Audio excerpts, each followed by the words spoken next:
Shalom Bapak Ibu Saudara yang terkasih dalam Tuhan Yesus Kristus. Kiranya kasih karunia dan damai sejahtera dari Allah Bapa kita dan Tuhan Yesus Kristus ada pada saudara sekalian. Haleluya. Amin. Bapak Ibu Saudara, pada saat ini mari kita satu dalam doa. Ya Tuhan, kami bersyukur kepadamu oleh karena berkat yang kami terima dalam hidup kami. Saat ini kami akan menerima firman-Mu. Mari Tuhan Engkau memberkati kami, sehingga firman-Mu dapat menolong kami dalam menjalani kehidupan sehari-hari. Di dalam nama Tuhan Yesus Kristus kami berdoa. Amin.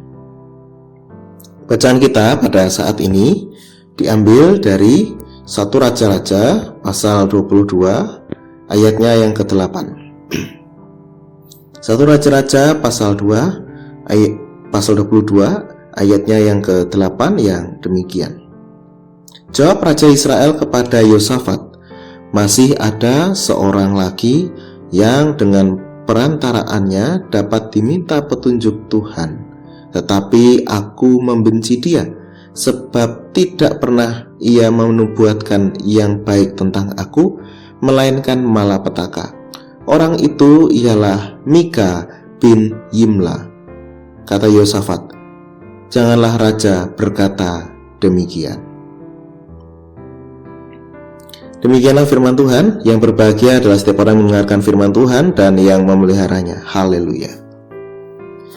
Bapak Ibu Saudara yang dikasihi Tuhan Yesus Kristus, tidak ada orang yang tidak suka dengan kata-kata pujian, sekalipun mungkin menolak dengan alasan rendah hati. Pada dasarnya manusia sama halnya dengan anak kecil yang suka untuk dipuji, suka kata-kata yang bisa membesarkan hati, dan kata-kata yang bisa mengobarkan semangat. Kata-kata yang baik bukanlah kebencian. Seseorang tentu saja menghendaki supaya segala sesuatu yang baik terjadi dalam hidupnya, termasuk dalam hal kata-kata yang dia terima, kata-kata yang dia dengar.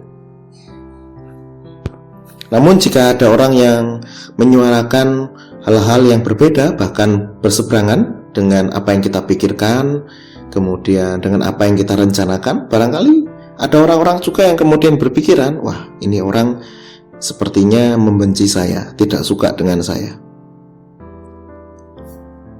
Nah, ini juga yang kemudian dipikirkan oleh Ahab terhadap Mika. Pada saat itu Yosafat Raja Yehuda mengajak Ahab Raja Israel untuk berperang melawan bangsa Aram. Namun sebelumnya Yosafat meminta Ahab untuk menanyakan tentang petunjuk Tuhan lewat nabi-nabi yang ada di Israel.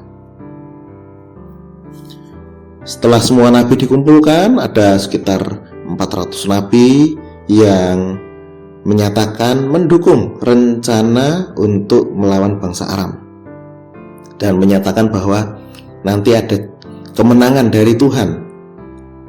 Nah, ternyata ada satu orang nabi yang menubuatkan hal yang berbeda, yang berseberangan sebaliknya, yaitu Mika.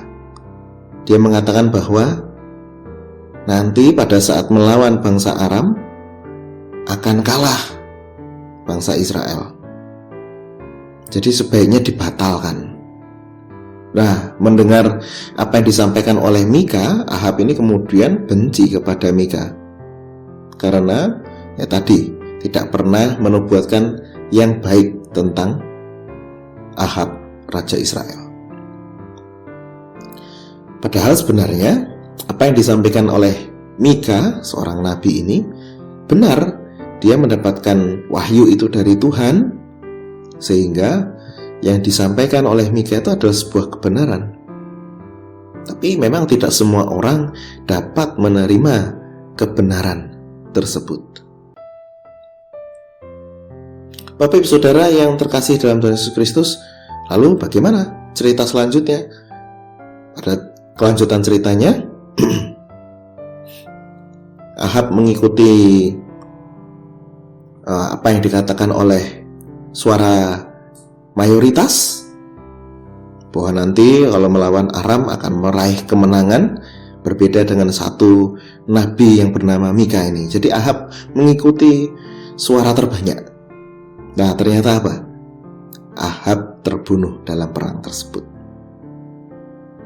Bapak Ibu Saudara yang terkasih dalam Tuhan Yesus Kristus, kebenaran itu bisa jadi terdengar berbeda dengan apa yang kita pikirkan.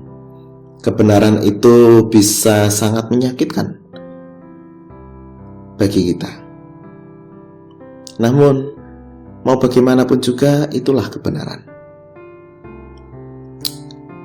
Pada saat ini, lewat cerita ini kita diajak untuk pertama menyuarakan kebenaran, sekalipun menyakitkan, sekalipun ditentang, ditolak oleh banyak orang, tapi kebenaran perlu untuk disuarakan. Dan yang kedua, kita belajar dari sini bahwa ketika kita mendengar kebenaran, kiranya kita diberikan kekuatan, diberikan cinta kasih, sehingga kita tidak menolak kebenaran, tetapi berkenan untuk menerimanya, sekalipun menyakitkan, sekalipun bertolak belakang dengan apa yang kita pikirkan. Kiranya Tuhan menolong kita semua. Amin. Mari kita satu dalam doa. Pada saat ini ya Tuhan, kami bersyukur kepadamu oleh karena Tuhan menolong kami untuk kami berbenah diri lewat firman Tuhan ini, belajar dari Raja Ahab yang sulit untuk menerima kebenaran, belajar dari nabi yang bernama Mika yang selalu menyuarakan kebenaran. Mampukan kami ya Tuhan sebagai anak-anak-Mu supaya dimampukan untuk menyuarakan kebenaran dan juga dimampukan untuk melihat kebenaran, mendengar kebenaran, merengkuh kebenaran sekalipun menyakitkan, dan berbenah diri dalam kebenaran yang Tuhan nyatakan kepada kami. Kiranya Tuhan menolong dan memampukan kami. Inilah ya Tuhan doa kami. Kami akan melanjutkan segala aktivitas kami di hari ini. Mari Tuhan Engkau memberkati. Di dalam nama Tuhan Yesus Kristus kami berdoa. Amin. Kiranya kasih karunia dan damai sejahtera dari Allah Bapa kita dan Tuhan Yesus Kristus serta persekutuan dengan Roh Kudus menyertai saudara sekalian. Amin.